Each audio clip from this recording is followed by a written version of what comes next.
جیاوازی نێوان خانەنشینەکانی کۆمەڵی ئیسلامی و بندیواری حزبەکانی تر لە چیدایە کە ماوەیەکە بووەتە بنێشتە خۆشەی سەرزمانی هەندێک میدیا و دەویسترێت لە گەورەیی هەڵوێستەکانی کۆمەڵ کەم بکرێتەوە. ئەو لیستەی کە خەڵکانێک بۆ پەردەپۆشکردنی شکستە سیاسیەکانیان بە کۆمەڵی دەفرۆشنەوە و بازاڕی شێواوی خۆیانی پێگەرم دەکەن لای کۆمەڵی ئیسلامی جێگەی شانازیە و بە مافێکی هەرە سەرەتایی و یاسایی خۆی دەزانێت و بێباکی خۆشی لە هەر نایاساییەک بەرامبەر حکوومەت و دادگاکان دەردەبڕێت. ئەو ناوانە کێن کە لە لیستەکەدا هاتوون؟ پێشەوا و ئەمیر و چەندین سەرکردەی سیاسی و سەرکردایەتی کۆمەڵی ئیسلامین کە ساڵانێکە لە بەرامبەر ڕژێمی بەعس چەکیان لەشان بووە و خەباتیان کردووە. ئەو ساڵانەی کە بندیواری بەشێک لەلایەنەکان لە کەمپەکانی ئێران لە ناوژن و منداڵەکانیاندا دەحەوانەوە و هەندێکیشیان سەربازی ڕژێمەکەی سەدام بوون. فەرماندە و پێشمەرگەکانی کۆمەڵ لە ناو ڕیزەکانی ئەو کاتەی بزوتنەوەی ئیسلامی لە شاخ بوون و جگە لە مەرگ چاوەڕێی هیچی تر نەبوون تا ئێستا ببنە بندیوار و خانەنشینی نایاسایی پێوەربگرن. پێشەوای کۆمەڵی ئیسلامی کە یەکەم حزبی کوردی ئیسلامی چەکداری دژی ڕژێمی بەعس دروست کرد و ساڵانێک بۆ هۆی دژایەتیکردنی ڕژێمی بەعسەوە ئاوارەی ئێران بووە و لە شاخەکاندا گیرساوەتەوە، خەڵکانێکیش لۆمەی چەکی ئیسلامەتیان دەکرد، دەبوو لە ناوهێنانی شەرمیان بکردایە.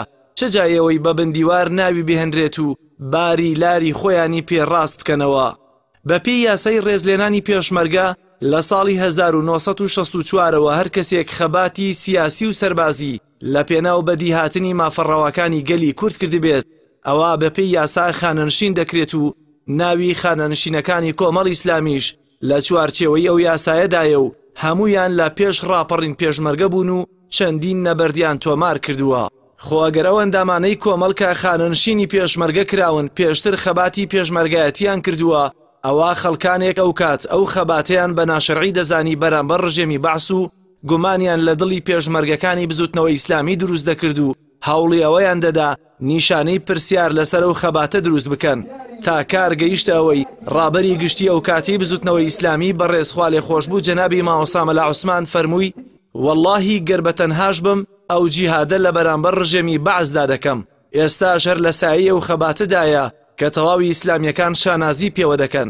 کۆمەڵی ئیسلامی بێمنەتە لە هەر لێپرسینەوەیە کە لەسەر لیستی خانەنشینانیدا دەکرێت و لە ساڵی 2015 بە فەرمی بە وەزیری دارایی وتراوە لە بڕینی هەر خانەنشینێکی نایاساییان بندیواری کۆمەڵی ئیسلامی بێباک بێت. کۆمەڵی ئیسلامی بێباکە بەرامبەر بە یاسا و دادگاکان لا لێپێچینەوە بەرامبەر بە هەر جۆرە موچەخۆرێکی بندیوار و ئامادەی هەموو سزایەکی یاساییش هەیە. با پێچەوانەی و حزبانەی کە لیستی بندیوار و خانەنشینیان هەیە کاتیایانە لەدایکبووی ساڵی 1991 و 1992 کە ئەو کاتە ئەمیری کۆمەڵی ئیسلامی و فەرماندە و پێشمەرگەکانی بە خەباتی چەکداری گەشتبوونە ناو شارەکان و ئاڵای ڕەسەنی کوردایەتیان بەرز کردبوویەوە. ئەو سەرکردایەتیانەی کۆمەڵی ئیسلامی کە ناویان لە لیستەکەدا هاتووە و هەندێک لایەن دەیکەنە پەردەپۆشکردنی شکستە سیاسیەکانی خۆیان، ئەوانن کە بەدەیان ڕۆژ لە ژێر کیمیایی بارانی ڕژێمی بەعس لە ناو گەڕەکەکانی شاری هەڵەبجەدا ماونەتەوە و تەنها لە پێناو یارمەتیدانی خەڵکی لێقەوماوی هەڵەبجە و شاردنەوەی هەزاران تەرمی هەڵەبجەیەکان کە تا هەنووکەش بە دەردی کاریگەری کیمیاییەوە دەتلێنەوە.